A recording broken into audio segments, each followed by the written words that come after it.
देखिए arithmetic progression में जिसको एपी कहते हैं, मेनली डिस्कशन किस बात पे है ना, सम ऑफ एन टर्म्स पे, सम ऑफ एन टर्म्स। देखिए एपी का मतलब क्या हम लोग सीखे हैं, हम लोग जानते हैं ऑलरेडी, एपी को बहुत पहले से जानते हैं। एपी का मतलब क्या हो गया, एक कांस्टेंट इंटरवल, एक कांस्टेंट टाइम के साथ, मतलब कि कांस्टेंट वैल्यू के साथ क्या होता है, वो रेगुलरली इंक्रीज करता जाता है, वो रेगुलरली इंक्रीज करता जाता है। यानी कोई एक नंबर है ए, इसमें एक कांस्टेंट नंबर डी ऐड किए, वो थोड़ा इंक्रीज करके ए प्लस डी हो गया, थोड़ा और इंक्रीज किए ए प्लस टू डी हो गया। एग्जैक्टली जब आप इसका डिफरेंस देखिएगा, डिफरेंस ऑफ कॉन्सिक्यूटिव टर्म्स, तो वो डिफरेंस आपको कितना दिख रहा है, डी यूनिट। यानी कॉन्स्टेंटली एक पर्टिकुलर नंबर से ये इंक्रीज कर रहा है। अच्छा, क्या जरूरी है कि हर बार मेरे पास इंक्रीजिंग एपी ही होगा? क्या ये हमेशा इंक्रीजिंग होगा? नहीं, कोई जरूरी नहीं है। ये मे भी डिक्रीजिंग भी हो सकता है। किस पे डिपेंड करता है? तो डिक्रीजिंग एपी कब, कोई बताएगा? नहीं, एकदम सही, डी यानी कि जो कॉमन डिफरेंस हम लोग को मिलेगा वो अगर नेगेटिव हो गया then it is called decreasing AP. ठीक है, इंक्रीजिंग एपी का मतलब क्या हुआ, ये जो कॉमन डिफरेंस होता है ये पॉजिटिव होना चाहिए, तब जाके इंक्रीजिंग एपी।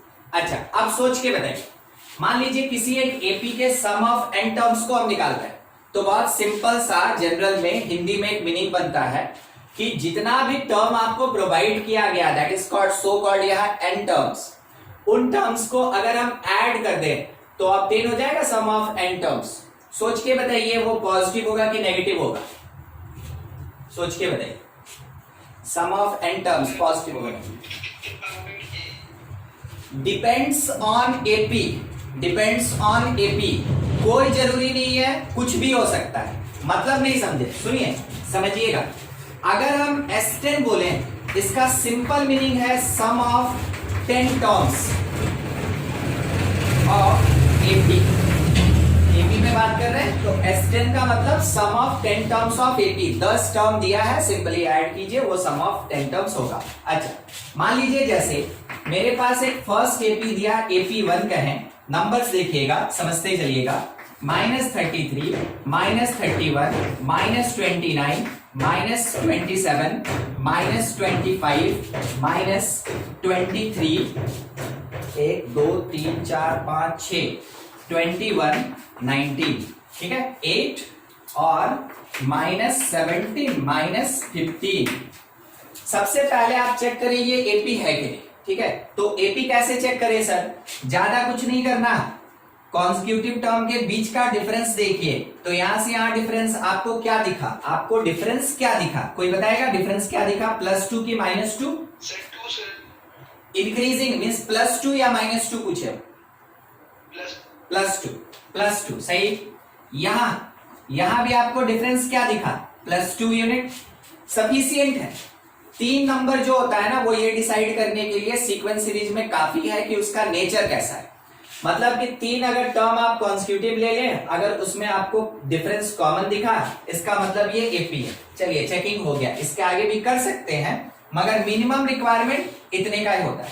एक दूसरा एपी दिया है, देखिएगा, एक दूसरा एपी दिया हुआ है 33, 31, 29, 27, 25, 23, 21, 19, -17 और 15, और ये जो एपी है इसके भी सम ऑफ 10 टर्म को हमको कैलकुलेट करना है। अच्छा, यहां पे कोई बताएगा हमको कॉमन डिफरेंस कितना है इस जगह पे? -2, यहां -2। अच्छा, अभी जो हम बात बोल रहे थे उसके अकॉर्डिंग चलिएगा, अगर D नेगेटिव हो जाए then it is called decreasing AP. Decreasing AP आपको दिख भी रहा होगा क्लियर कट जो बात बोल रहे हैं हम, 33, 31, 29, 27, 25, 23, 21 डिक्रीज कर रहा है, ठीक है, घटता जा रहा है। तो D जब भी नेगेटिव होगा उसको डिक्रीजिंग एपी कहते हैं। या आपके क्वेश्चन में मेंशन है डिक्रीजिंग एपी, तो कंक्लूजन आपको मिला कि मेरा जो कॉमन डिफरेंस होगा वो नेगेटिव होगा। दोनों इंटर रिलेटेड, थोड़ा रिलेट करके सोचिए। अच्छा, इस प्लेस पे डी मेरा 2 का मतलब पॉजिटिव, पॉजिटिव मतलब वो इंक्रीजिंग, आप देख भी सकते हैं। -33 is less than -31 is less than -29, यानी कि ये हर बार ऐसे कुछ एक पर्टिकुलर फिक्स डिस्टेंस से इंक्रीज करता जा रहा है। और ये वाला जो मेरे पास लेंथ मिल रहा है, जो डिफरेंस मिल रहा है, दैट इज द डी, और वो 2 यूनिट का है। यानी स्टार्टिंग में -33 था, 2 यूनिट बढ़ के -31 हुआ, 2 यूनिट बढ़ के -29 हुआ। रेगुलरली ये इंक्रीज कर रहा है। तो ये ऊपर वाला इंक्रीजिंग एपी, नीचे वाला डिक्रीजिंग एपी। अच्छा, अगर हम इसमें से सम ऑफ 10 टर्म्स निकालना चाहें, बहुत सिंपल तरीके से आप हमको ऐड करके बता दें। सम ऑफ 10 टर्म ऑफ फर्स्ट का सिंपली इसको ऐड करके देखिए कितना आ रहा है, हमको बस वो बता दीजिए। हम आपको एक चीज बोले, जो भी आएगा नेगेटिव आएगा, कंफर्म कीजिए सही कि गलत फर्स्ट से, ठीक है। मतलब वैल्यू से हमको मतलब नहीं, हमको साइन से मतलब, ठीक है, नेगेटिव। अच्छा, सेकंड वाले के लिए इसका मीनिंग हुआ ना sum of 10 terms of second AP, ठीक है। अच्छा, ये जो भी ऐड करके आएगा आप भी कंफर्म कर सकते हैं ये पॉजिटिव आएगा, जितना भी आएगा। तो हमको क्या पता चला ना, अभी हम किस बात पे डिस्कशन कर रहे थे, हम ये कह रहे थे कि मेरे पास मे भी हो सकता है sum of n terms negative हो जाए या सम ऑफ n टर्म्स पॉजिटिव हो जाए। क्या कभी जीरो भी हो सकता है? बिल्कुल हो सकता है। जीरो भी हो सकता है, बिल्कुल हो सकता है। एक एग्जांपल हम आपके सामने रखते हैं, पहले टर्म को समझना जरूरी है, फॉर्मूला यूज करना बड़ा चीज नहीं है, ठीक है। मान लीजिए जैसे कि आपको एक AP3 दिया और क्या लिखा है वो सुनिएगा, -5 -3 -1 फिर उसके बाद 1 3 5, टोटल 6 टर्म है। अगर हम यहां से बोलते हैं कि इसका S6 बताओ, यानी जितना 6 टर्म दिया उसको ऐड करेंगे, इसका मीनिंग हुआ सम ऑफ 6 टर्म्स। तो जो 6 टर्म आपके सामने प्रेजेंट है आप सिंपली उसको ऐड करेंगे। हमको नहीं लगता है किसी को ऐड करने का जरूरत है, आप सिंपली देख के बता सकते हैं ये जीरो हो जाए, ठीक है। तो अभी अभी आपको क्या पता चला, sum of n terms of AP according to nature of AP may be positive और नेगेटिव और कैन बी इक्वल टू 0, ठीक है, ये कहा जा सकता है। अच्छा, डी का बात अब देखिए, समझने वाला चीज, डी मेरा पॉजिटिव होगा, डी मेरा नेगेटिव होगा। पॉजिटिव होगा इंक्रीजिंग एपी, नेगेटिव होगा डिक्रीजिंग एपी। क्या कभी डी इक्वल टू 0 हो सकता है? तो वैसे केस में एपी नहीं होता है, ठीक है, वैसे केस में एपी नहीं होता है, छोड़ दीजिए, ठीक है, वो 0 नहीं हो सकता है, आप उसको फिर काउंट ही नहीं कर सकते किसी चीज में। अच्छा, नेक्स्ट बात, sum of n terms may be positive होगा, मे बी नेगेटिव होगा, मे बी इक्वल टू 0 हो सकता है, ठीक है। अब अगर कोई आपसे ये पूछ दे कि देखो क्या हुआ ना कि सम ऑफ n टर्म्स हम निकाले किसी एपी का, तो वो पॉजिटिव आया, तो बताओ तो डिक्रीजिंग की इंक्रीजिंग एपी क्या होगा? क्या हम ये बता सकते हैं? सवाल सुनिएगा फिर से एक बार, रिपीट कर। कोई आपसे बोला देखो हम sum of n terms of AP calculate किए और वो पूरा का पूरा पॉजिटिव आया, तो सोच के बताओ मेरे पास जो एपी था वो इंक्रीजिंग एपी था कि डिक्रीजिंग एपी था? क्या बताया जा सकता है? सर कुछ भी हो सकता है सर, एकदम ठीक। अब आप सोच के जवाब दिए हैं, ठीक है। देखिए, हम आपको दिखाना चाहते थे कि एपी के सम का वैल्यू में भी नेगेटिव हो सकता है, तो हम वैसे ही नंबर्स को लिए हैं, ठीक है। हम आपको ये दिखाना चाहते थे कि सम ऑफ एपी का वैल्यू में भी पॉजिटिव हो सकता है, तो हम वैसे ही नंबर्स को लिए थे, ठीक है। ये मेरा एक फिक्स अरेंजमेंट था जिसके कारण आपको वही दिखा जिसपे हम बात करना चाहते थे, डिस्कस करना चाहते थे। मगर कोई फिक्स नहीं है ना कि आपको हर बार ऐसा ही मिलेगा, वो तो मे भी किसी भी तरीके का हो सकता है। अब अपने से थोड़ा सोचिएगा ब्रॉड माइंडेड होके, अगर ये -33 से स्टार्ट होके चला जाता वहां 37 तक, +37 तक, ठीक है, तो बताइए ये नेगेटिव होता कि पॉजिटिव? उस समय ये पॉजिटिव हो जाता, उस समय ये पॉजिटिव हो जाता, ठीक है। अभी अभी हम इसको बोले थे नेगेटिव, क्योंकि हम सारा नंबर नेगेटिव लेके चले, ऑब्वियस सी बात है सम नेगेटिव आएगा। हम सारा नंबर पॉजिटिव लेके चले, ऑब्वियस सी बात है सम पॉजिटिव आएगा।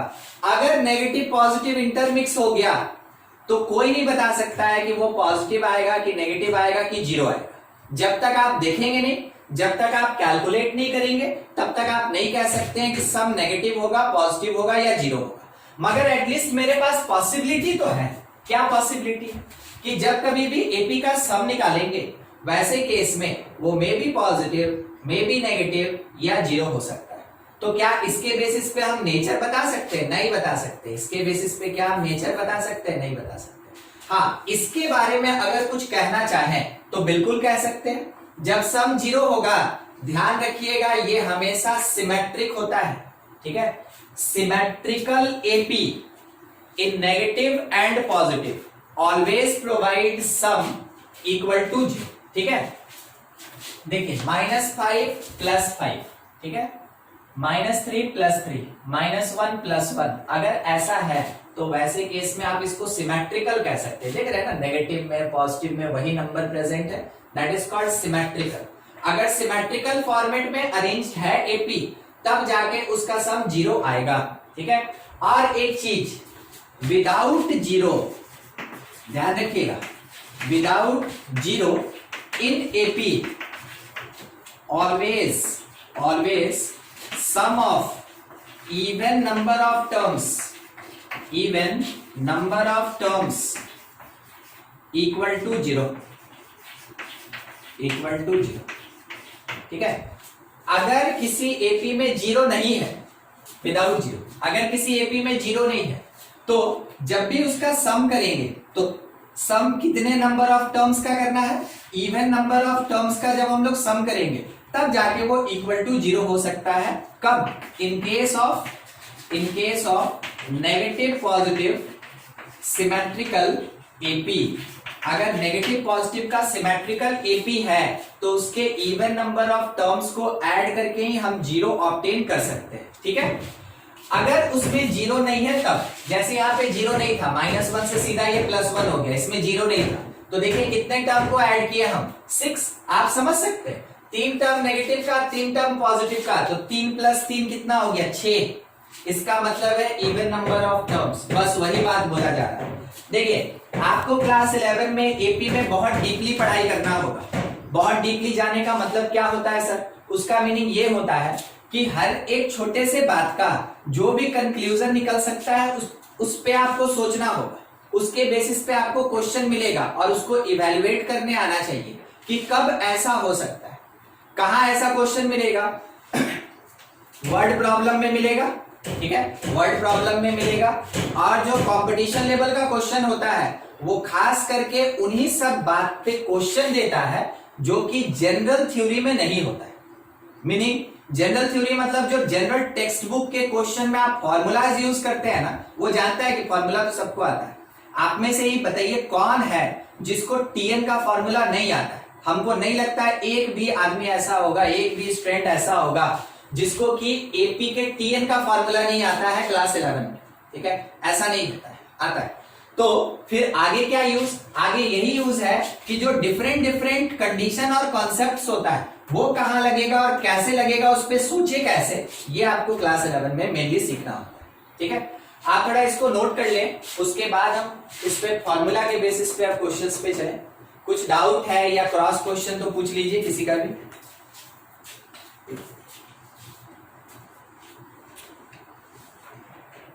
देखिए सबसे पहला चीज है सिमेट्रिकल एपी होना चाहिए, ठीक है।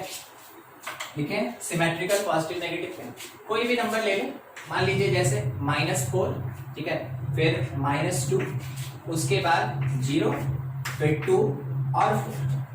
तो देखिए इसमें क्या है ना, ऑड नंबर ऑफ टर्म्स है, काउंट कर सकते हैं 5 है, ठीक है, 5 टर्म है इसमें लिखा हुआ।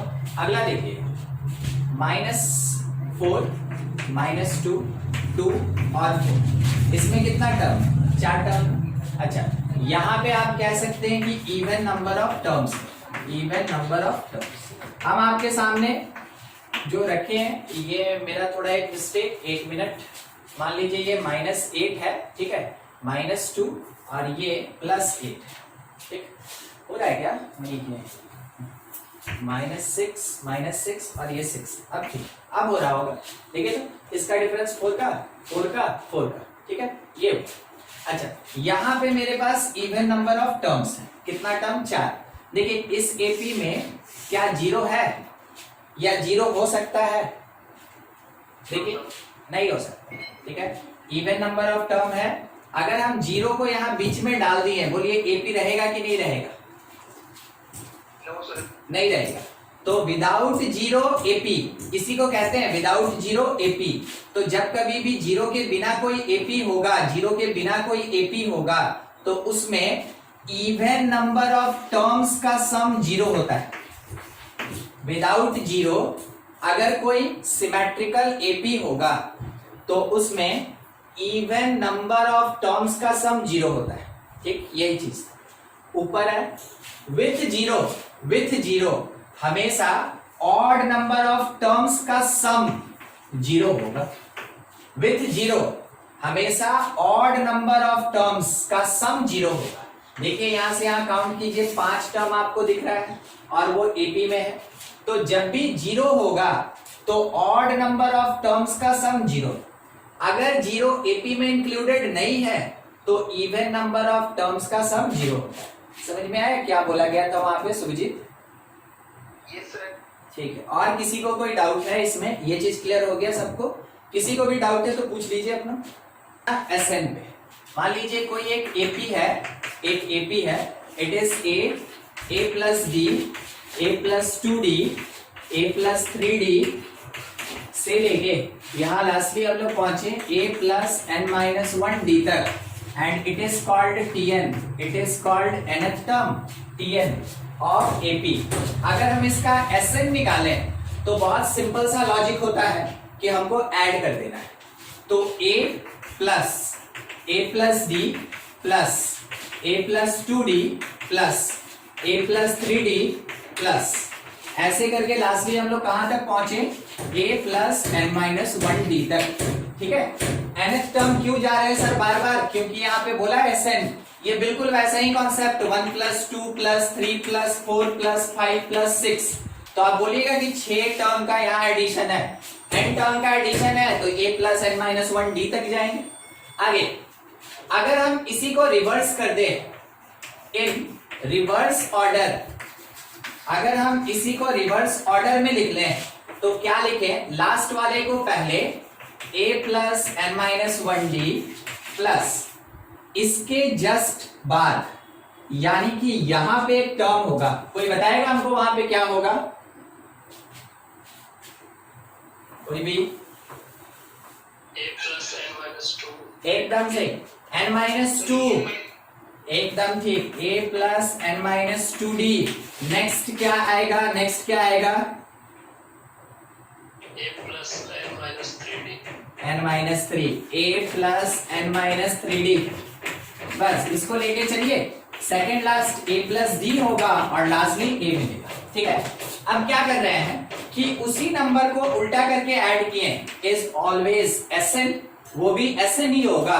ये बिल्कुल लॉजिक यही रखता है कि 2 4 6 होता है इंक्रीजिंग में, और 4 प्लस 2 भी 6 होता है।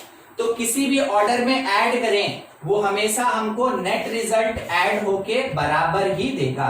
तो दोनों Sn ही होगा, दोनों Sn होगा। वैसे केस में अगर हम इसको कॉलम वाइज ऐड करें, कॉलम वाइज मतलब लेफ्ट वाला, तो Sn प्लस Sn 2Sn, और राइट साइड में फर्स्ट के साथ सेकंड के साथ ऐड होता जाएगा। देखते चलिए, a प्लस a 2a, बाकी n minus 1d plus a plus d, a plus n minus 2d, a 2a। अब सोचिए n माइनस 2 और प्लस 1 कुल मिला के हुआ कितना? n माइनस 1, यानी यहां भी आएगा n माइनस 1d। जहां जिसको नहीं समझ में आएगा जरूर पूछिएगा। इसके साथ में इसको ऐड किए हैं, आप आराम से ऐड करके देख लीजिए। एडिशन वाला चीज ज्यादा उतना दिक्कत नहीं करता है, ठीक है। Next a plus a 2a, n minus 3 plus 2, n minus 3 plus 2, फिर से कितना आया? n माइनस 1, यानी n माइनस 1d। ऐसा अब ये चलता रहेगा। लास्ट में इसको ऐड करेंगे तो ये भी 2a plus n minus 1d आ गया, ये भी। अब देखिए हर एक टर्म में सेम ही पार्ट है, सेम ही नंबर है, और वो बार बार रिपीट हो रहा है, वही नंबर बार बार रिपीट हो रहा है। कितनी बार रिपीट हो रहा है? तो ये रिपीट हो रहा है n टाइम्स। कितनी बार रिपीट हो रहा है? ये n टाइम्स रिपीट हो रहा है। तो एक ही नंबर अगर n टाइम्स रिपीट हो, लाइक 2 2 2 2, आप इसका एडिशन अगर बोलेंगे तो क्या कीजिएगा, आप गिनिएगा कि कितना टर्म है, तो आप बोलिएगा 4। फिर देखिएगा कौन सा नंबर है, 2, तो आप बोलिएगा देखिए इसका जो सम होगा ना, इसका जो सम होगा that is equals to 8। Actual में फंडामेंटल थ्योरम होता है एडिशन, और उसका एक्सटेंडेड जो मॉडर्न कॉन्सेप्ट होता है ना, वो होता है मल्टीप्लिकेशन। आप ही के क्लास 11 में परमुटेशन कॉम्बिनेशन एक चैप्टर है, उसमें आप पढ़ेंगे फंडामेंटल थ्योरम ऑफ काउंटिंग। उसमें आप देखिएगा एडिशन थ्योरम और मल्टीप्लिकेशन थ्योरम। तो फंडामेंटल थ्योरम एक्चुअल में एडिशन होता है, और उसी का लेटेस्ट वर्जन जिसको बोलते हैं ना, वो मल्टीप्लिकेशन। मल्टीप्लिकेशन छोटा करता है बड़े बड़े एडिशन को, मल्टीप्लिकेशन छोटा करता है। बिल्कुल वही कॉन्सेप्ट। अगर अभी भी किसी को नहीं समझ में आया तो सुनिए। आप दुकान पे गए, बोले देखिए अंकल हमको एक पेन दे दीजिए, वो दिया, आप 2 रुपए दिए।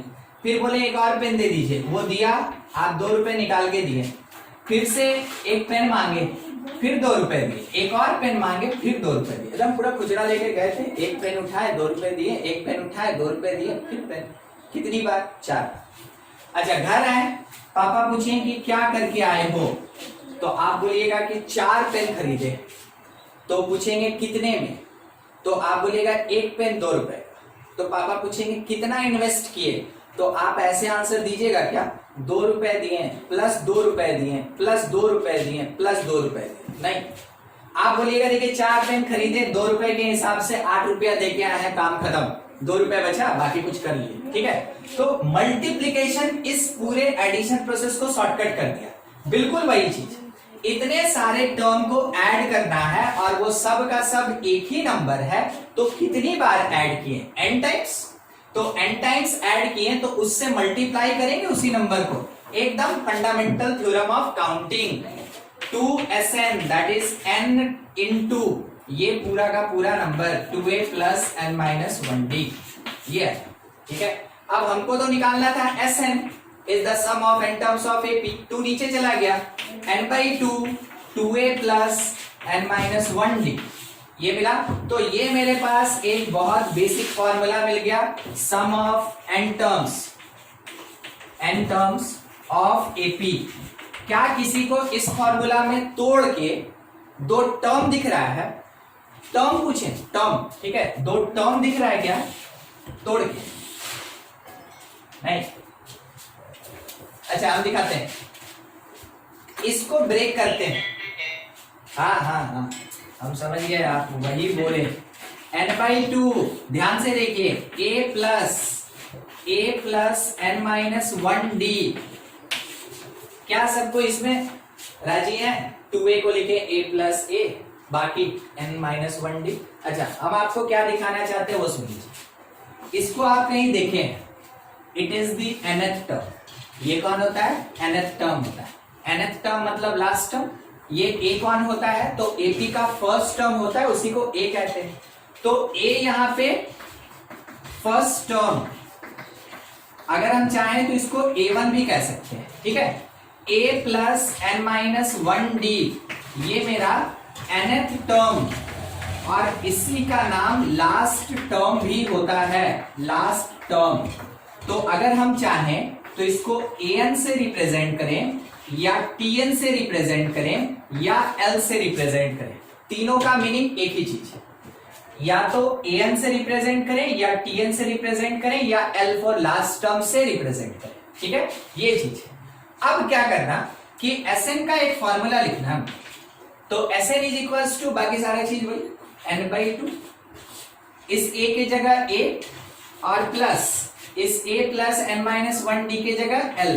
यानी आप ये कह सकते हैं कि Sn जब भी मेरे पास लास्ट टर्म दिया रहेगा हम इस फॉर्मूला से निकालेंगे, और जब मेरे पास लास्ट टर्म नहीं दिया रहेगा हम Sn इस फॉर्मूला से निकालेंगे। कहने का मतलब है कि ये फॉर्मूला यूज होता है, used when last term, last या nth टर्म नॉट प्रोवाइडेड, अगर नहीं दिया है तो हम इस फॉर्मूला को यूज करेंगे, इस फॉर्मूला को। और अगर मेरा लास्ट टर्म दिया है तो हम इस फॉर्मूला को यूज करेंगे, use when last term provided. आपको ये चीज याद रखना होगा, आपके याद रखने के लिए हम लिख रहे हैं यहाँ पे, आपको ये याद रखना होगा, क्योंकि जब क्वेश्चन आता है ना तो आपको अगर ये फॉर्मेट नहीं याद है तो आप बना नहीं सकेंगे। तो मेन आपको याद होना चाहिए, फॉर्मूला नहीं कि कब इसको यूज करें, ये याद होना चाहिए। ठीक है, नोट कीजिए इसको। कहीं कुछ डाउट है तो पूछिए, क्वेश्चन पे कुछ काम किया जाए। फिर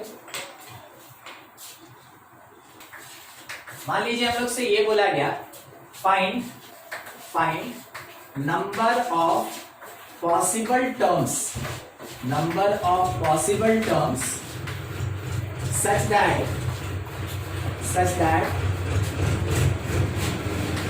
sum of AP get equal to 0, ठीक है।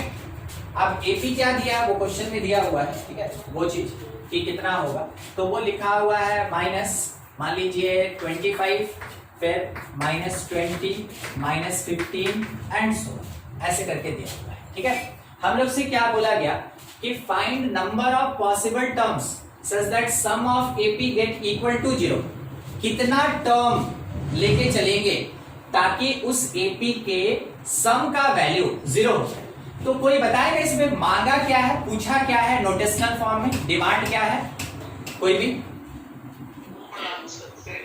एन, एकदम सही, एन। इसमें डिमांड किस चीज का है? एन का डिमांड है, तो n हमको निकालना है। सबसे पहला चीज वही देखिए, निकालना क्या है।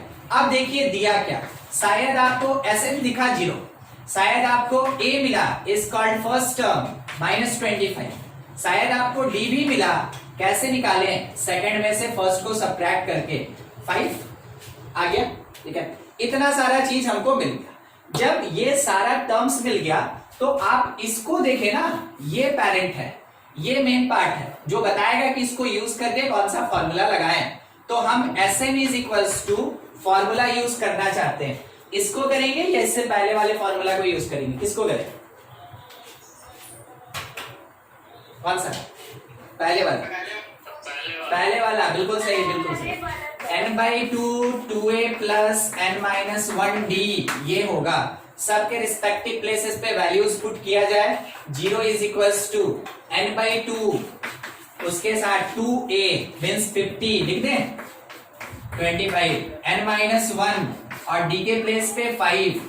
थोड़ा सा सॉल्व करना, 2 इधर गया 0, n इधर आया 0, कोई दिक्कत नहीं, ये इधर आया 0, तो आप कह सकते हैं -50 प्लस मल्टीप्लाई कर रहे हैं ओपन करके 5n -5 इज इक्वल्स टू 0। ये बन गया 55, उधर गया तो 5n that is equals to 55, n का वैल्यू 11। यानी कि इस पर्टिकुलर एपी के 11 टर्म्स का अगर एडिशन करेंगे तो उसका वैल्यूएशन किसके बराबर आएगा? 0 के बराबर। ठीक है, देखिए क्वेश्चन में नहीं पूछा, बस हम थोड़ा एडिशनल एक चीज पूछना चाहते हैं। कोई बता दे हमको कि इस वाले एपी में कहीं 0 होगा कि नहीं होगा। लिख के ऐसे सोचना नहीं, लिख के सोचना नहीं है, लिख के सोचना नहीं है, इसके बेसिस पे सोचना है। यस सर, होगा होगा, होगा सर, 11th टर्म होगा एकदम ना, 11th टर्म नहीं होगा। ठीक है, होगा क्या ना, 11 का मतलब, सर 0। हाँ 11 का मतलब ऑड। अगर कभी भी सम 0 होता है और ऑड नंबर ऑफ टर्म होता है तो इसका मतलब है मिडल में 0 इंक्लूड होता है। यही चीज ने यहाँ पे लिखवाए थे इस बोर्ड से पहले, यही लिखाए थे ना। अगर ऑड नंबर ऑफ टर्म है और साथ ही साथ सिमेट्रिकल हो रहा है तो 0 उसमें इंक्लूड होगा। ठीक है, 0 उसमें इंक्लूड होगा। अब लिख के सोचिए, अगर किसी को डाउटफुल लग रहा है लिख के सोचिए, -25, -20, -15, उसके बाद -10, -5, 0, 5, 10, 15, 25, 20, 25, 11 हो गया होगा, हो गया 11। ये कौन सा टर्म निकला था आदित्य? 6। ठीक है, तो वही बात हम आपको बता रहे थे, वही चीज बता रहे थे। मतलब इतना तो हमको पता चल गया था कि ऑड आने वाला था, ठीक है, या ऑड आया तो हमको ये पता चल गया कि बीच में 0 आएगा। तो कुछ इस तरीके से आपको कैलकुलेशन करना होता है। चलिए बढ़िया, आप देखिए नेक्स्ट एक क्वेश्चन लेके चल रहे हैं। 2 + √3, 2 + 2 × 1 + √3, 2 + 3√3,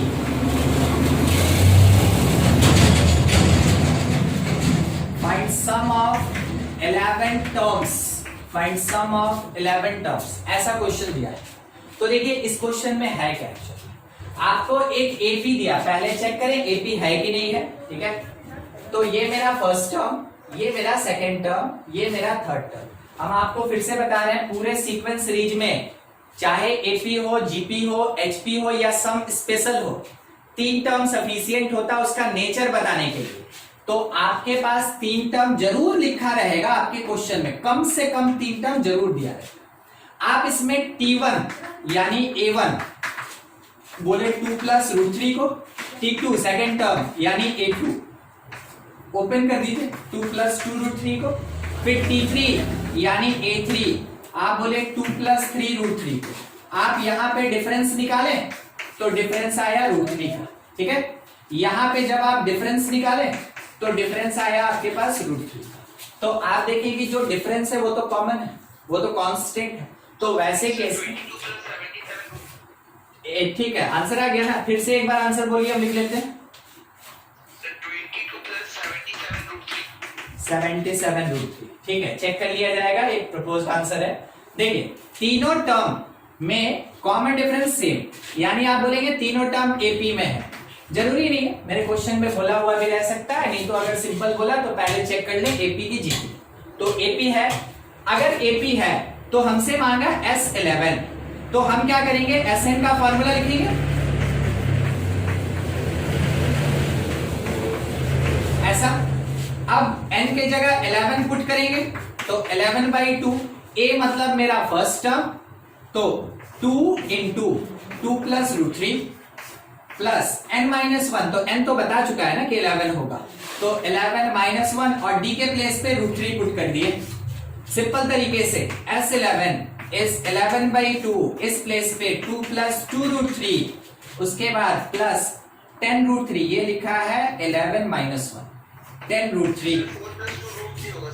ठीक है, वो भी सही, हम बस पहुंच ही रहे हैं, थोड़ा धीरे धीरे बस चल रहे हैं।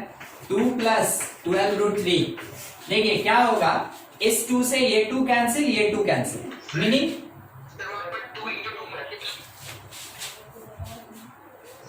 हाँ, ये ना ये ना हाँ, ठीक, चलिए ठीक। तो ये मेरा 4 होना था। अब इन दोनों में से हम 2 कॉमन निकालेंगे, ठीक ना, 2 ही निकालेंगे, ज्यादा नहीं निकालेंगे। इन दोनों में से 2 कॉमन निकालेंगे, वो इस 2 से कट गया, तो S11 आया, 11 बाहर बैठा, 2 + 6 √3। ठीक है, दोनों में से 2 निकाल के इस 2 से कैंसिल कर दिया, मेरे पास आया 22 और प्लस 66 √3।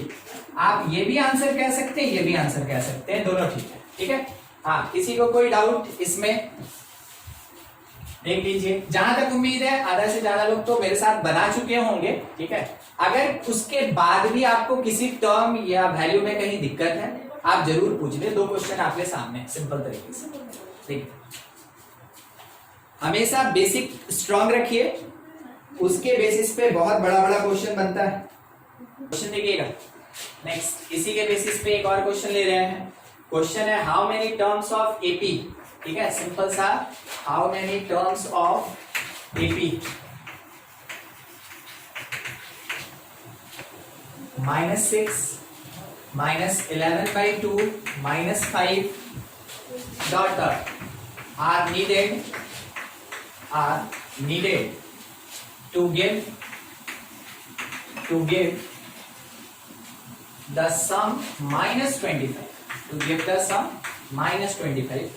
अब पूछा गया यहाँ पे कि थोड़ा बताइए, explain double answer question book वाला है, ठीक है, तो उसको तो पता है कि हाँ क्या होने वाला है, तो वो यहाँ पे आपसे मांग दिया कि जो दो आंसर आएगा उसको एक्सप्लेन कीजिए क्यों आएगा, उसका कॉज बताना है, समझाना है। तो ये तो बाद की बात है, उससे पहले थोड़ा यहाँ पे काम करें। हमको सम प्रोवाइड किया कितना, -25। क्वेश्चन में क्या पूछा गया, how many terms means n, n क्या होगा जब Sn -25 होगा विथ a यानी फर्स्ट टर्म -6 होगा, d इसमें से इसको सब्ट्रैक्ट कर लिए। तरीका क्या होता है, अच्छा कोई बताएगा यहाँ से यहाँ कितना मिल रहा है हम लोग को डिफरेंस, कॉमन डिफरेंस 1/2। अगर किसी को दिक्कत होता है तो तरीका सीखिएगा, -6 और -11/2 लिखा ना, ऊपर नीचे 2 से मल्टीप्लाई कर दीजिए, ठीक है, आपको नंबर सिस्टम में पढ़ाया गया होगा, ऊपर नीचे 2 से मल्टीप्लाई कीजिए, वो बचपन वाला चीज हमेशा काम आता है। अब सब्ट्रैक्ट करने में कोई दिक्कत नहीं, नीचे तो सेम है, इसमें से इसको सब्ट्रैक्ट कर दिए, रिजल्ट में हमको मिला कितना 1/2, ठीक है। अगर दिक्कत हुआ नहीं तो आप ये भी जान रहे हैं कि ये है 0.5, 5.5 और ये 6.5 आएगा, 0.5 मतलब हाफ होगा, किसी भी तरीके से बस निकलना चाहिए। फॉर्मूला लगा 2a + n-1d। देखिए अब हम आपको एक छोटा सा चीज बीच में जरूर बताना चाहेंगे, ये जो बोला ना डबल आंसर, ठीक है, वो डबल आंसर किसका बोला, वो डबल आंसर n का बोला। क्यों बोला, देखिए अगर हम ब्रैकेट ओपन कर दें तो ये जाके इससे मल्टीप्लाई होगा, ये इससे मल्टीप्लाई होगा, जैसे मल्टीप्लाई हो गया तो n² आया, और n² मतलब एक क्वाड्रेटिक आया, तो क्वाड्रेटिक मतलब दो पॉसिबल आंसर हो सकता है। तो जब भी n का बात पूछेगा तो Sn में वैसा दो आंसर आ सकता है क्योंकि क्वाड्रेटिक बनता है, ठीक है, क्वाड्रेटिक बनता है। अब इसी के बेसिस पे हमको डबल आंसर बताना होगा।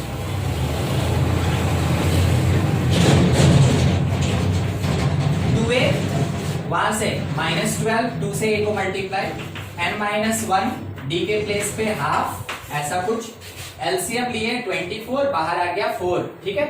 ऐसे मेरे क्वेश्चन में दिया था -25, that is equals to n/4, ध्यान दीजिएगा ये 2 यहाँ मल्टीप्लाई हो गया, -24, उसके बाद n-1 ऐसा रहेगा। अब ये 4 इधर गया, -100, दैट इज इक्वल्स टू, आप यहाँ थोड़ा सॉल्व कर लिए तो -25n + n², क्वाड्रेटिक बनाने के लिए एक तरफ शिफ्ट कर ले तो 100 को उधर भेज रहे हैं, ठीक है, n² - 25n + 100 इज 0।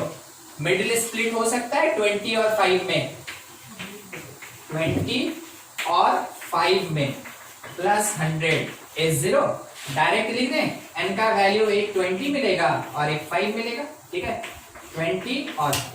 अब वही ये पूछ रहा है कि दो आंसर का क्या मीनिंग होगा, पहले वाले का तो हो गया, अब दूसरे वाले का दो आंसर जो n का निकला कि 5 टर्म भी ऐड करेंगे तो भी -25, और अगर 20 टर्म ऐड करेंगे तो भी -25, कोई सेंस नहीं बन रहा है, क्या इसका मीनिंग होगा वही बताना है।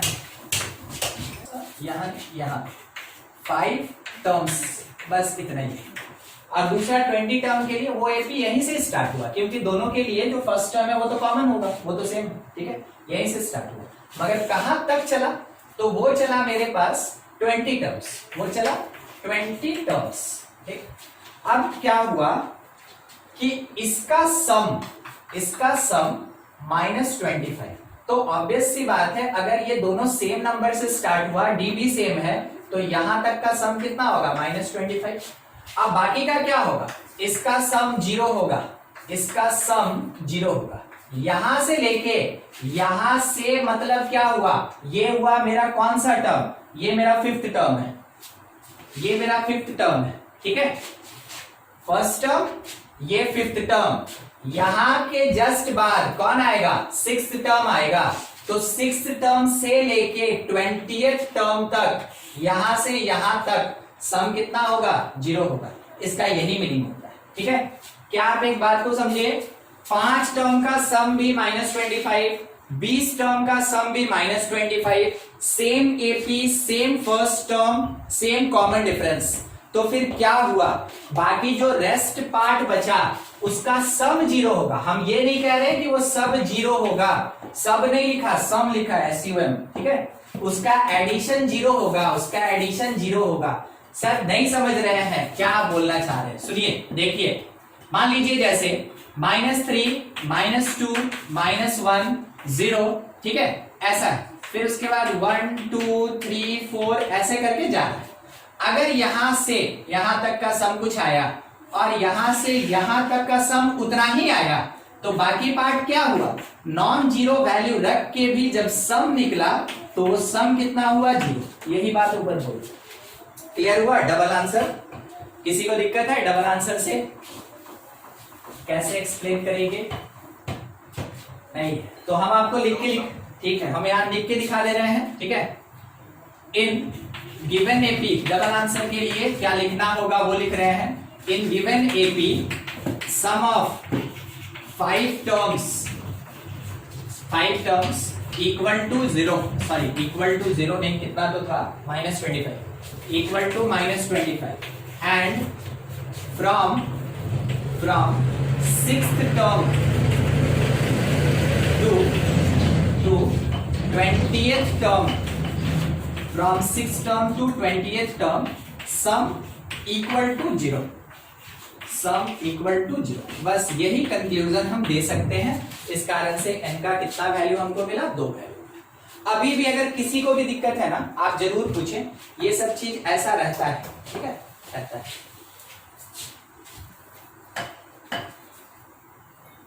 नोट कीजिएगा जल्दी जल्दी, एक क्वेश्चन आपको और दे रहे हैं हम।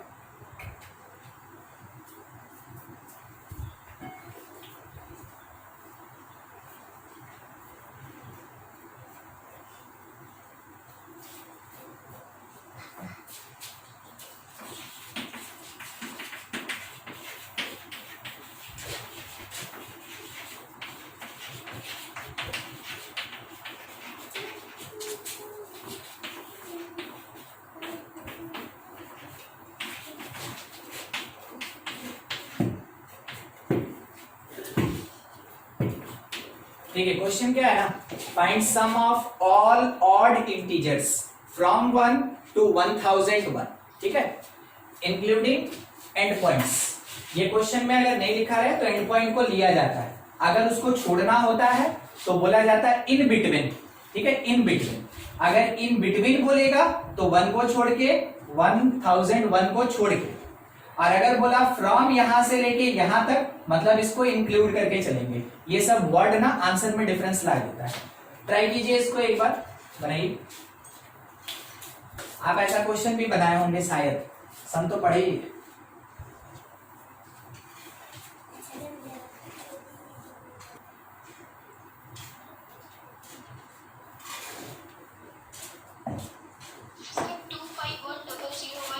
टू 251,001। देखिए एक आंसर हमको मिला 251,001, सेम आंसर, बहुत बढ़िया। चलिए अगर किसी को दिक्कत हुआ तो सुनिए, काम का चीज और ये और, ठीक है, मतलब क्या हुआ ना कि आपको क्या क्या मिला थोड़ा हम वो लिख लें। आपको ये पता चला ऑड है तो रेगुलर इंटरवल पे है तो ए का वैल्यू 1, और आपसे बोला कि लास्टली आपको यहां तक जाना है, तो नहीं लगता है कि एल दे दिया मेरे क्वेश्चन में। उसके साथ में एक और चीज, ऑड इंटीजर्स, तो ऑब्वियस सी बात है डी कितना दे दिया, 2, ठीक है। मगर देखिए अभी भी एक चीज का कमी है, एन। बिना एन के आप ये क्वेश्चन नहीं बना सकते, तो एन कैसे निकाले, एन आप इसके बेसिस पे निकाले, क्या, ठीक है। पहले लगेगा फॉर्मूला टीएन का, जो कि वैल्यू दिया है 1001, formula a plus n minus 1d होता है, तो 1001 is equals to a1 plus n minus 1, और d का वैल्यू मेरे पास 2 है। देखिए 1 इधर आया 1000 डिवाइडेड बाई 2 500 प्लस 1 501, कहने का मतलब n का वैल्यू कितना मिला, 501।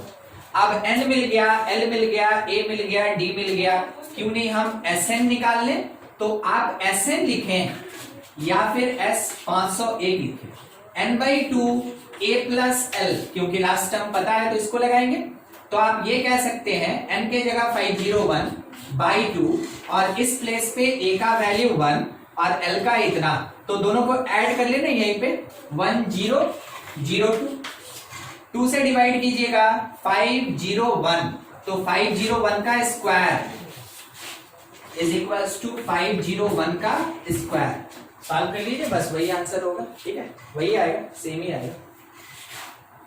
देख लेके बैठिए क्लास में, हम बनाते चलिए फटाफट।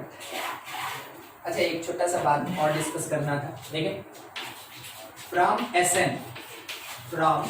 एन क्या formula, n/2 2a plus n-1d। देखिएगा, इसका दो पार्ट करेंगे। एक तो सबसे पहले हम ब्रैकेट ओपन कर देना चाहते हैं ताकि हमको कुछ दिखे। हम इसको ओपन किए, क्या मिला हमको, n/a।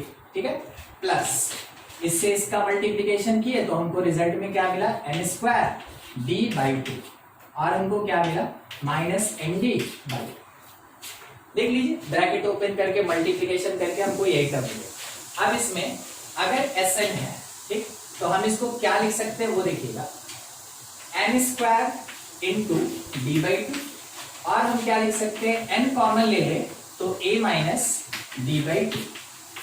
ठीक है, इसका मतलब क्या हुआ ना, इसका मतलब ये है Sn is second degree function of n। Sn क्या होता है, Sn 2 डिग्री का क्वाड्रेटिक फंक्शन होता है। किसका, n का 2 डिग्री का फंक्शन होता है। बस आप ये कह सकते हैं। ठीक है, अच्छा, इसका मतलब क्या है, इसका मतलब ये है, ये लाइन का भी नहीं बता रहे, इसका मतलब ये Sn can be represented as 2 degree equation और फंक्शन ऑफ n। मतलब an² प्लस bn के फॉर्म में Sn लिखा हुआ आपको मिल सकता है। तो इससे क्या फायदा, इससे फायदा ये होगा ना, इससे फायदा ये होगा कि a जो है वो कॉमन डिफरेंस बाई 2 के बराबर होता है। ये a कौन, क्या ये फर्स्ट टर्म है p का, नहीं। यहां देखिए, यहां इसके बेसिस पे ये a का बात हो रहा है। अगर Sn an² प्लस bn के फॉर्म में दिया है, ये क्वेश्चन में दिया है, तो आप कह सकते हैं n² का जो कोफिशिएंट होगा, वो कॉमन डिफरेंस बाई 2 के बराबर होगा। कैसे पता किए, देखिए ऊपर पता चलेगा, n² का कोफिशिएंट कॉमन डिफरेंस बाई 2 के बराबर होता है। तो आप कह सकते हैं कि in case of Sn, coefficient of n² is half of common difference. जो कोफिशिएंट ऑफ n² होता है, ठीक है, n², यहां छोटा सा लिख दिए, कोफिशिएंट ऑफ n² वो कॉमन डिफरेंस के हाफ के बराबर होता है, वो कॉमन डिफरेंस के हाफ के बराबर। ठीक है, इस चीज का ध्यान रखिएगा। क्या पूछा जा सकता है, कैसे पूछा जा सकता है, आपको एग्जांपल के लिए दिखा दें। ये बोला कि if Sn is equals to 3n² plus 2n। ठीक है, बोला इफ फर्स्ट टर्म, छोड़िए फर्स्ट टर्म, बोला find third term of AP। देखिए कितना छोटा सा क्वेश्चन, हम एक चीज देना चाहते थे मगर हम आपको ये दिखाना चाहते हैं अब बदल के कि वो नहीं भी दिया रहे तो भी निकाल दें। क्या कर सकते हैं, कैसे कर सकते हैं, सुनिए। बोला थर्ड टर्म निकालने, यानी क्वेश्चन में क्या मांगा, S3 मांगा कि T3 मांगा, ये बताइए। T3 हमको थोड़ा सा जगह चाहिए, हम इस जगह पे ना इसको सॉल्व कर लेते हैं, बस इतना काफी है। ठीक है, इतने में हो जाएगा।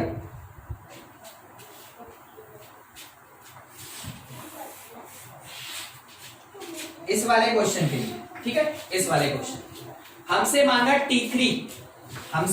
T3 क्या होगा, मतलब हमको n तो बता दिया ना कि 3 चाहिए। ठीक है, हम क्या करेंगे कि अगर हमको T3 चाहिए तो हमको फॉर्मूला भी आता है a प्लस 2d, बोलिए आता है कि नहीं, हाँ कि नहीं। ठीक है, ये a प्लस 2d। अब a निकालना मतलब क्या होगा, देखिए s से a निकाल रहे हैं, S1 is equals to a। बोलिए सही बोले कि गलत बोले, सोचिए। S1 हम बोले a के बराबर होगा, एक नंबर है उसका सम क्या निकालिएगा, बोलिए। तो 2 का सम क्या होगा? मान लीजिए कोई पूछ दिया कि 2 का सम क्या होगा, तो आप बोलिएगा सर 2। ठीक है। अगर कोई आपसे बोला कि देखो एपी क्या है ना, ए है, ए प्लस डी है, ए प्लस 2d है, तो आपसे बोला कि S1 बोलो, तो आप बोले सम ऑफ 1 टर्म, तो ए। आपसे बोला S2 बोलो, आप बोले sum of 2 terms, A plus D. आपसे बोला S3 बोलो, आप बोले तीनों को ऐड करेंगे, यही ना बोलिएगा। हमेशा फंडामेंटल तरीके से चलिए, तब जाके जो भी कॉम्प्लिकेटेड पार्ट होता है वो सॉल्व हो पाता है। ठीक है। तो मेरे पास शायद कॉन्सेप्ट ये चीज समझ में आ गया होगा, जो मेरे पास था हम आपके सामने रख दिए। ठीक है। किसी को भी डाउट हो तो आप जरूर हमसे पूछें कि सर नहीं समझ में आया, कैसे हुआ ऐसा, और अदरवाइज सब क्लियर तो बढ़िया।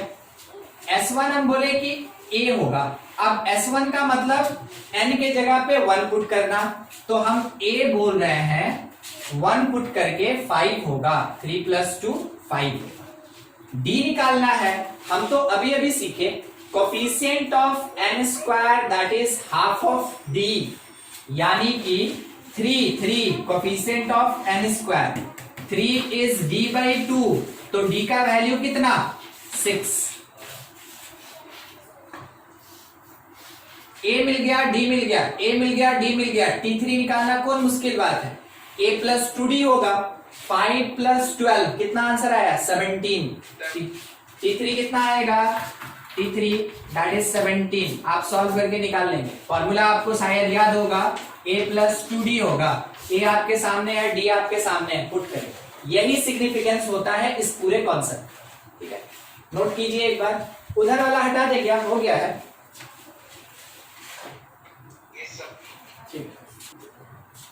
आपके लिए है क्वेश्चन, सॉल्व करेंगे। If Sn is equals to 5n minus 3n², पहला क्वेश्चन इंक्रीजिंग और डिक्रीजिंग AP, पहला क्वेश्चन यही है, AP का नेचर कैसा होगा। दूसरा क्वेश्चन फाइंड कॉमन डिफरेंस। तीसरा क्वेश्चन, ठीक है, तीसरा क्वेश्चन है फाइंड सम ऑफ 7 टर्म्स। ठीक है, फाइंड सम ऑफ 7 टर्म्स। एक और क्यों छोड़ेंगे, 4th नंबर एक और ले लीजिए, फाइंड 5th टर्म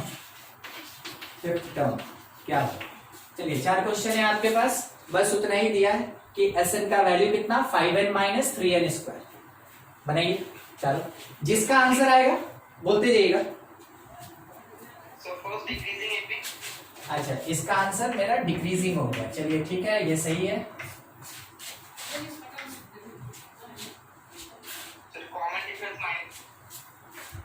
नहीं सुन पाए, -6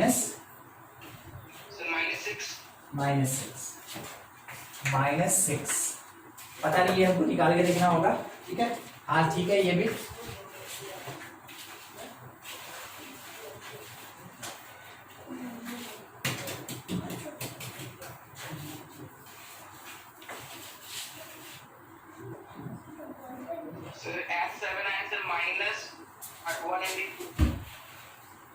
S7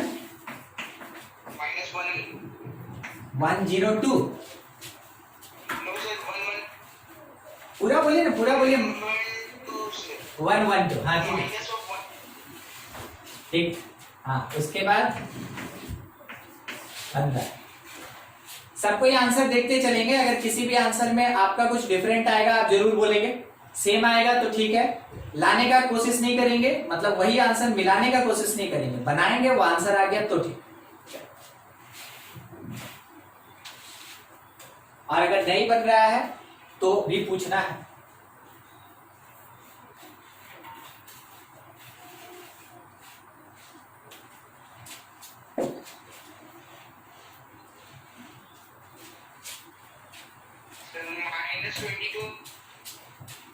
T5 ना, -22।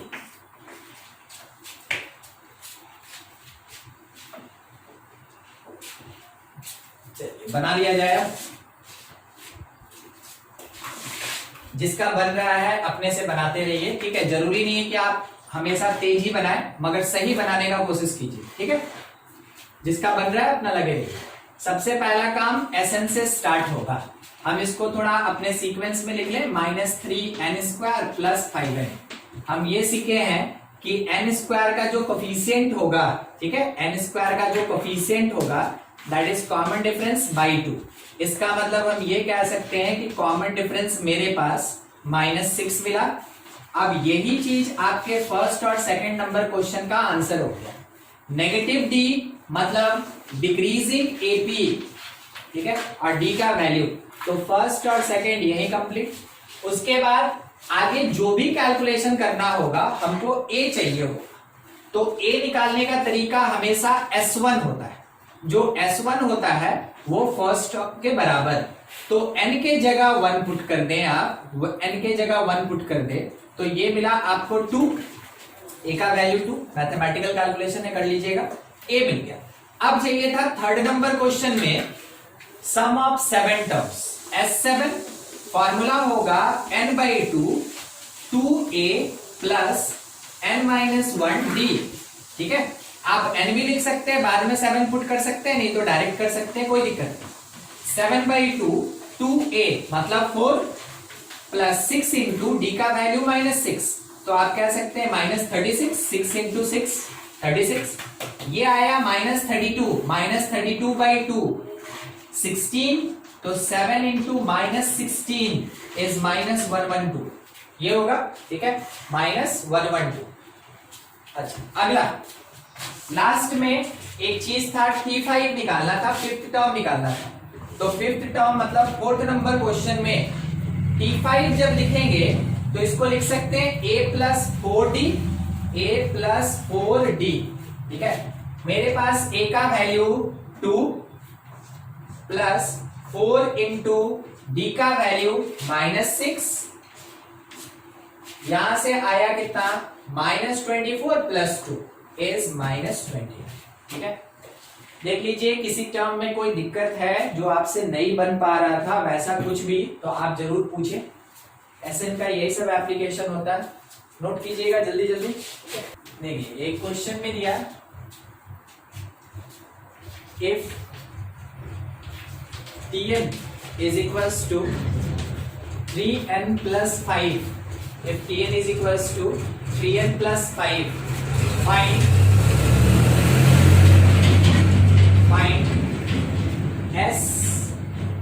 S11 of AP। देखिए क्या दिया, nth टर्म दिया और हमसे क्या डिमांड किया कि सम ऑफ 11 टर्म्स बताओ। nth टर्म दिया और सम ऑफ 11 टर्म्स पूछा। तरीका देखते चलिए। क्वेश्चन ही है ना, यहाँ थ्योरी होता है क्योंकि अलजेब्रा है, तो इसमें अलग से थ्योरी का एक्सपेक्टेशन नहीं कीजिएगा। अलजेब्रा आप पहले भी पढ़े हुए हैं और अभी भी आप 11th क्लास में देख लिए, सेट में थ्योरी होता था, रिलेशन में थ्योरी होता था, फंक्शन में थ्योरी होता था, तब क्वेश्चन बनता था। यहाँ क्वेश्चन ही अपने आप में थ्योरी है और वो बताता है कि जब ये डेटा दिया रहे तो क्वेश्चन ऐसे बनता है।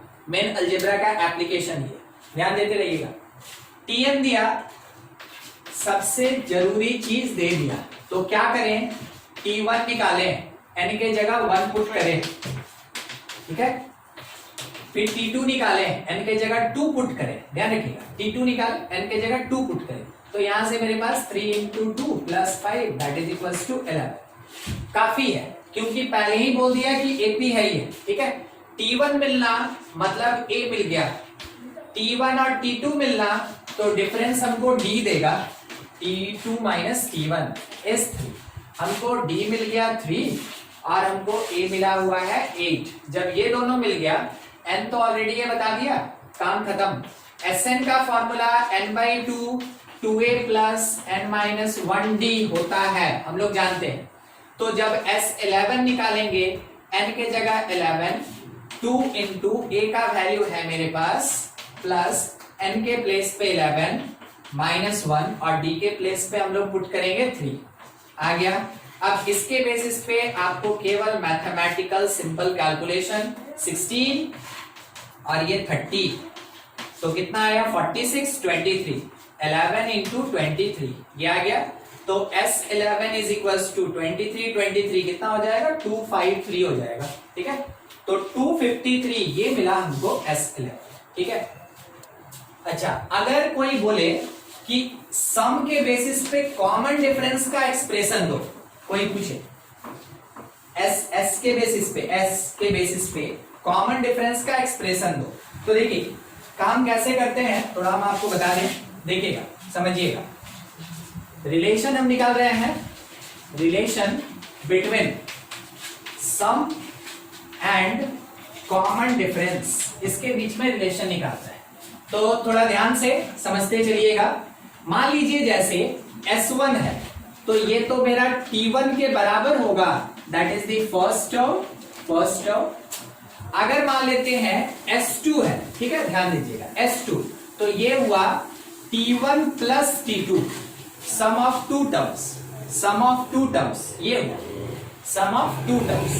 यानी आप ये कह सकते हैं कि इसमें सम ऑफ दो कॉन्सिक्यूटिव टर्म्स है। अब देखिए क्या है, अगर हम S2 में से S1 को सब्ट्रैक्ट करें तो S2 माइनस S1 हमको क्या मिला, शायद आप यहां सब्ट्रैक्ट करके देख चुके होंगे, T2 आएगा, रख लीजिए इसको, ठीक है। S2 माइनस S1 किसके बराबर, T2। थोड़ा और आगे बढ़े तो S3 हमको मिला, ठीक है। देखिए क्या मिलेगा, S3 मतलब सम ऑफ थ्री टर्म्स, तो इसमें T1 जुड़ा T2 से और T3 से, सम of three terms.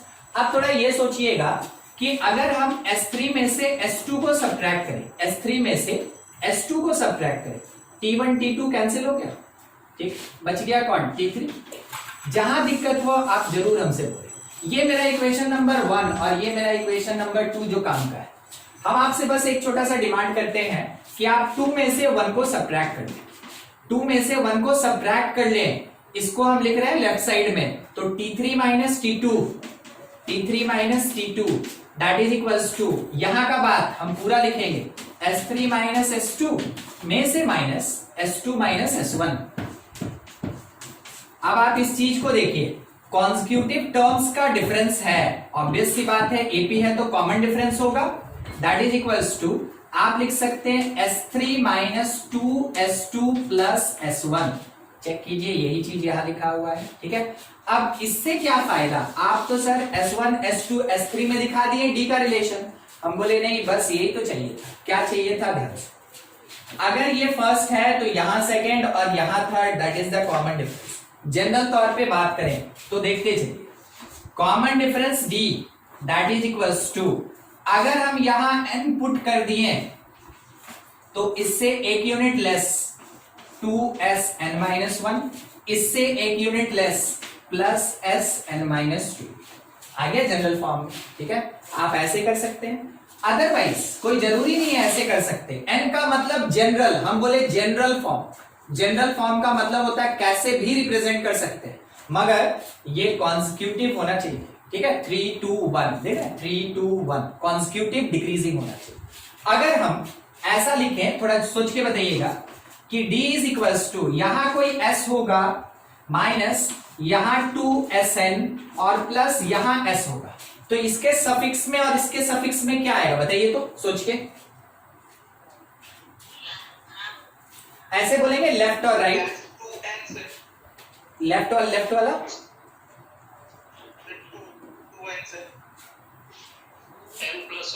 n plus 1, हाँ, इससे एक यूनिट ज्यादा लेफ्ट वाला, तो ये n प्लस 1 होगा, और ये कौन होगा, n माइनस 1। पता है ये ऑब्जेक्टिव क्वेश्चन दे देता है, यहां पे आपको लिख देगा SX और यहां लिख देगा SY, find the value of X and Y, तो वो आपके 4 ऑप्शन में रहेगा। और आपको अगर ये रिलेशन नहीं पता है तो आप इसका आंसर नहीं लिख पाएंगे। सोचिए उसके लिए आपको क्या करना होगा, तो मान ले रहे हैं अगर नहीं याद आ रहा है तो वैसे केस में कम से कम रिडक्शन तो सीखे कि हाँ रिड्यूस कैसे किया जाता है, आप उस बेसिस पे रिड्यूस कर लीजिए रिलेशन, फिर आंसर अपना निकाल के दे दीजिए, कम से कम सही तो हो जाए, ठीक है। छोड़ के आने से अच्छा है कि आप उसको बनाइए। देखिए इसमें कुछ भी अगर समझने में दिक्कत है तो पूछ लीजिए, और अगर कोई दिक्कत नहीं है तो बताइएगा। अगर Tn को s माइनस एस में लिखें तो x और y क्या होगा? ठीक है, Tn को S X minus S Y लिखे तो x और y in terms of n क्या होगा? x और y in terms of n, in terms of n क्या? x अगर n है सर तो y n माइनस 1 होगा। ठीक है, तो पेयर क्या बना? n और n माइनस 1 का पेयर बना ना, ठीक है। Yes sir. हाँ, अगर बाय द वे आप स्टार्टिंग वाले को n प्लस 1 लिख लें तो बाद वाला n हो जाएगा। मतलब आप बोले दो कॉन्स्टिट्यूटिव लेना होगा हमको, दो कॉन्स्टिट्यूटिव। अच्छा, दोनों में से कोई एक गलत है। हम अभी दो आंसर लिखे ना, दोनों में से कोई एक गलत है। कौन सा गलत है? ये लिखा है n माइनस 1, n प्लस 1 और n। नहीं मिनाल, आवाज नहीं आ रहा है, कुछ और ही आ रहा है, आवाज नहीं आ रहा है। अच्छा ठीक है, क्या लगता है सुरजीत? कोई भी? आदित्य? आर? सर दोनों से दोनों सही कि दोनों गलत? सर फर्स्ट सही है, लास्ट वाला बोलिए, सीधा बोलिए गलत, सीधा बोलिए, वर्ड यूज कीजिए गलत। सर लास्ट वाले क्या लिखे हैं सर? ये लिखे हैं n plus 1 comma n, n plus 1 comma n। Sir दोनों सही है सर। दोनों सही? नहीं तो आपको हम कितना जोर डाल के बोलिए सेकंड वाला गलत, बोले तो बार बार बोले कि बोलिए सेकंड वाला गलत, ठीक है। अब देखिए हम गलती किए ना, क्योंकि वो लिखे हम ही थे, आप नहीं बोले थे, और हम ही बता रहे हैं क्यों गलत हुआ। सुनिए, जब कभी भी आप थोड़ा ध्यान से देखिएगा, S2 माइनस S1 करते हैं ना, देखिए यही तो था, S2 माइनस S1 तो T2 निकलता है, ठीक है। ठीक, अगर आप S3 माइनस S2 कीजिएगा तो T3 निकलेगा। देखिए S3 माइनस S2 T3, मतलब जो यहां रहता है वही निकलता है। हम आपसे क्या बोले? हमको Tn चाहिए। हम क्या बोले आपसे? Tn चाहिए। बस इसीलिए हम आपको बता रहे कि हमको Tn चाहिए। तो ऑब्वियस सी बात है, यहां 3 तो यहां 3, यहां 2 तो यहां 2, यहां n तो ये भी ऐसे, ठीक है। तो जब यहां n रहेगा तब करेक्ट है, उसके बाद वाला तो अपने आप आएगा कि n माइनस 1 होगा। मगर करेक्ट कौन सा ऑर्डर? n माइनस 1 वाला जो आप बताए थे वो बिल्कुल सही था। बस थोड़ा सा क्रॉस क्वेश्चन कर रहे थे ताकि समझा सके कि कोई ये नहीं सोच ले कि कुछ भी लिख सकते हैं वहां। ये पर्टिकुलर होता है, ठीक है, ये जनरल नहीं होता है। ये जनरल होता है मगर वो पर्टिकुलर होता है, ठीक है। ठीक है, नोट किया जाए। किसी को अभी भी कुछ डाउट या क्रॉस क्वेश्चन या मेरे लिए कोई सजेशन कि सर वहां पे ऐसे करते तो और अच्छा होता, बिल्कुल बोल सकते हैं। वो आप हमको नहीं, आप अपने आप को और अपने कलीग को समझाते हैं, ठीक है, उससे बहुत फायदा करता है अगर आप समझा पाते हैं तो। रूपम तो एकदम जाके आप तो बैठ गए एकदम पहाड़ के किनारे। रूपम आंसर क्वेश्चन बनाना है। रूपम आवाज आ रही है? रूपम बनर्जी? नहीं, ठीक है, आंसर देना है, आंसर देना है। चलिए इस बार क्वेश्चन सबको ही देखिए, क्या है ना कि अभी ये जो ऑनलाइन क्लास चल रहा है ना, ये लंबा खींचने वाला, ये मेरे बोलने का जरूरत नहीं है, आपको भी पता है, ठीक है। तो आपको इसके अकॉर्डिंग ढलना होगा थोड़ा सा, थोड़े दिन के लिए ही सही, जब तक नहीं ओपन हो जाए। होता क्या है ना, फ्लैक्सिबल रहता है, स्टूडेंट को हमेशा फ्लैक्सिबल रहना चाहिए। टीचर जब फ्लैक्सिबल हो गया तो स्टूडेंट को भी फ्लैक्सिबल हो जाना चाहिए। आपको अभी अगर मोबाइल से पढ़ना है, पढ़िए। आज जिस दिन है ना ऑफलाइन स्टार्ट हो जाएगा, उस दिन आपको मोबाइल से दूर रहने के लिए बोला जाएगा, और वो आप खुद से समझ लेंगे कि हाँ हमको दूर रहना चाहिए। अभी मोबाइल में जितना कम यूज कीजिएगा उतना अच्छा, ताकि क्लास के टाइम में रहे कि हाँ हमको दिन भर में ना आधा घंटा, 1 घंटा, 2 घंटा मोबाइल देखना चाहिए, तो क्लास ही देख लेते हैं, ठीक है। उससे क्या होता है, क्यूरियोसिटी बढ़ जाता है और थोड़ा इंटरेस्ट भी बढ़ जाता है, इसलिए, ठीक है। चलिए आगे का question. If there are 2n plus 1 terms in AP, terms in AP, आगे ये बोला गया prove that sum of odd terms and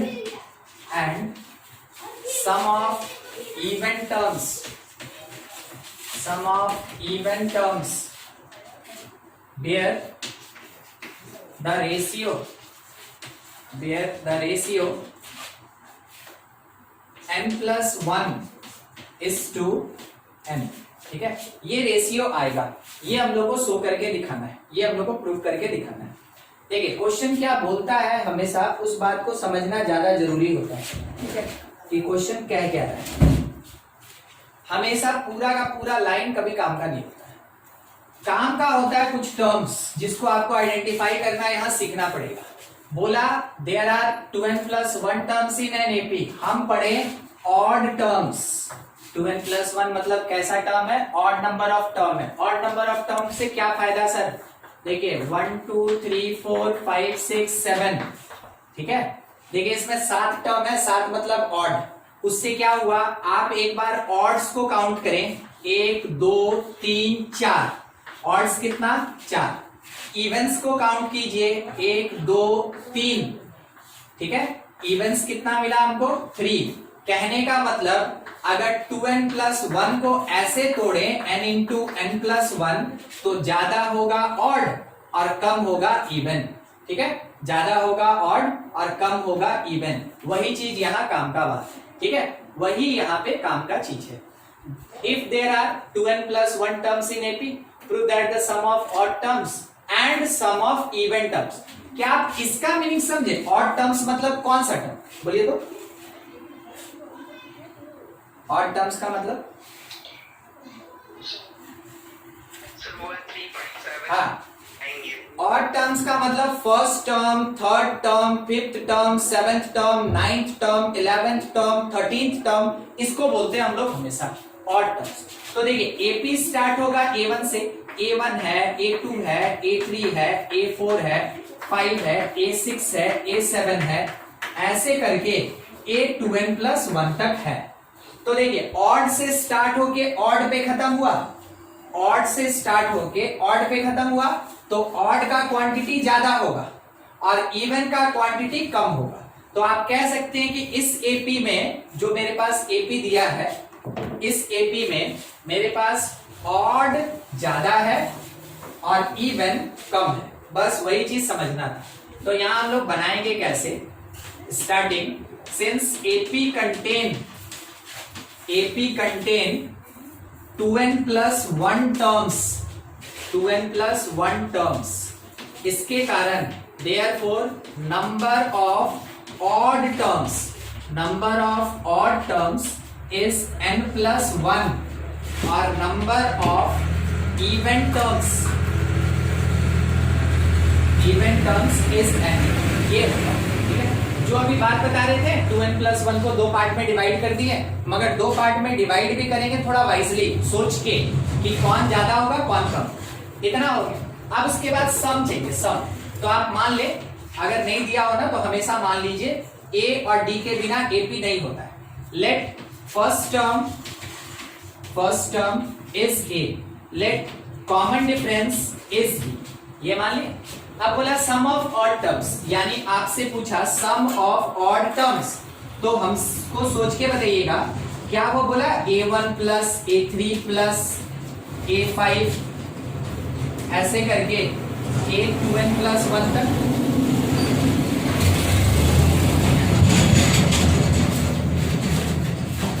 ठीक है, कंफर्म कीजिएगा सही कि गलत। सम ऑफ इवन टर्म्स, इसका मतलब हम समझे a2 plus a4 plus a6 से लेके a2n तक। बोलिए इसमें कौन सा पार्ट है जो आपको नहीं समझ में आया? अगर नहीं आया आप जरूर पूछे हमसे, ठीक है, क्योंकि मेन यही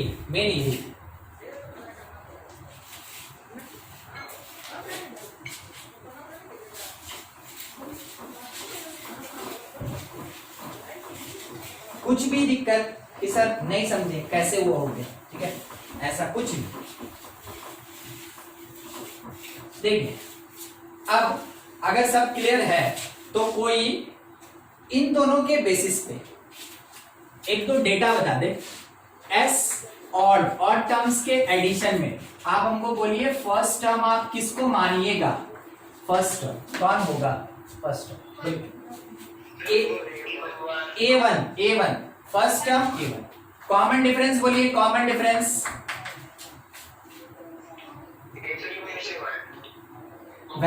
value in terms of D आना चाहिए, value in terms of D आना चाहिए, डी नहीं। अच्छा कोई बात नहीं, एकदम ठीक 2D, एकदम ठीक 2D। देखिए कभी भी फंसिएगा ना तो बहुत बेसिक बात है मगर रिपीट करना पड़ रहा है हमको। आपको पता यहां से A3 माइनस A1 निकालेंगे, A3 माइनस A1 निकालेंगे। A3 का फॉर्मूला जानते हैं, प्लस 2D होता है। A1 को A कहते हैं, ये कट गया बच गया, वही हो गया मेरा कॉमन डिफरेंस। ठीक है, तो कॉमन डिफरेंस कितना 2D और ये A था, A1 A था। एस ऑड का काम खत्म। अच्छा काम अभी नहीं खत्म हुआ, अभी एक और चीज, नंबर ऑफ टर्म्स बोलिए तो कितना होगा? नंबर ऑफ टर्म्स वहां से देख के आंसर, नहीं गलत है। n+1, 2n+1 थोड़ा मिस्टेक कर गया, n+1। देखिए ऑड टर्म्स दिखा तो है, सीधा लिखा है नंबर ऑफ ऑड टर्म्स। हम वहां पूछे number of terms of odd, दोनों तो घुमा के एक ही बात है। Number of odd terms is n+1। देखिए कंफर्म कीजिए, अगर अभी भी नहीं समझ में आया तो आप पूछेंगे हमसे, नहीं आएगा तो पूछ लीजिएगा, आ गया तो बढ़िया। अब एस इवन का बात किया जाए, इसमें भी 3 बात, ठीक है, इसमें भी 3 बात ध्यान रखिएगा। फर्स्ट टर्म क्या होगा बोलिए? A2 कहां गया? इवन A2 होगा, और A2 मतलब A+D लिख दें, काम का चीज ये है, ठीक ना, काम का चीज ये है। अच्छा इसमें कॉमन डिफरेंस कितना? 2D ही होगा, एकदम ठीक 2D ही होगा। और number of terms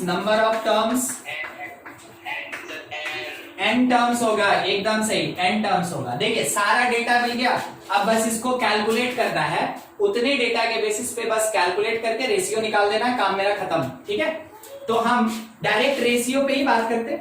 odd by E one चाहिए था ना हम लोग को, बाई इवन, एस इवन। तो ऑड के लिए फॉर्मूला हम क्या लिखेंगे? n के प्लेस पे कितना टर्म? n+1 बाई 2, उसके बाद 2 a के जगह a होगा, प्लस n के जगह n+1 होगा, और -1 d के जगह पे 2d होगा। ध्यान से देखते चलिए किसके जगह पे क्या होगा।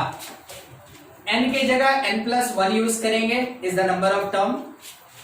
a के जगह a ही रह गया, फिर से n के जगह n+1 यूज हुआ, मगर d के जगह हम लोग क्या यूज किए? 2d यूज किए। लिख दिए इसको, अगर आप उसको सॉल्व करना चाहते हैं तो सॉल्व कर लें, नहीं तो आप उसको ऐसे ही छोड़ दीजिए। अच्छा सेकंड नीचे वाला एस इवन में फॉर्मूला होता है ना, देखिए फॉर्मूला इसी पे बात करेंगे, अभी कोई नया फॉर्मूला नहीं लगा रहे, एक ही फॉर्मूला का अलग अलग यूज समझा रहे हैं। ठीक है, नंबर ऑफ टर्म के जगह n ही यूज होगा,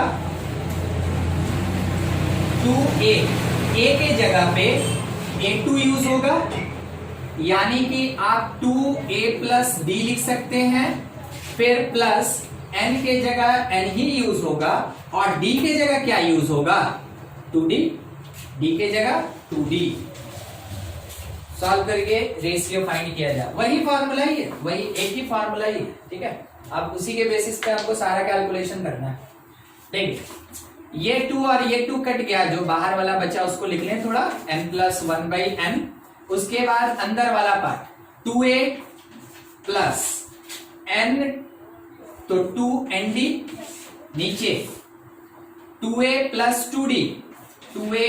2d, और यहां n-1 इंटू 2d, तो लिख सकते हैं 2nd माइनस 2d, ये और ये कट गया। अब देखिए क्या आपको ऊपर नीचे सेम नहीं दिख रहा है? 2a plus 2nd, 2a plus 2nd, तो हम ऐसे कह सकते हैं ये पूरा कैंसिल, खत्म, कैंसिल होके 1 बचा मेरे पास क्या, कि जो s odd by s even था, इसका रेशियो मेरे पास कितना आया? n+1:n, s odd is to s even, that is n+1 is to n। हमको यही चीज प्रूव करना था ना यहाँ पे। तो क्वेश्चन आपसे जब कुछ बोले, आप उसको थोड़ा समझिए, उसके कुछ ग्रुप ऑफ वर्ड्स को समझना है। पूरा का पूरा स्टेटमेंट समझने का जरूरत नहीं है, वो किसी काम का नहीं होता, ये सब तो फिलर होता है। तो हर चीज पढ़ के फायदा नहीं है, मगर काम वाला चीज को थोड़ा इवेल्युएट करके सोचना वो फायदेमंद चीज है। नोट करें इसको, कुछ डाउट है तो पूछ लीजिए, कहीं भी दिक्कत कुछ भी।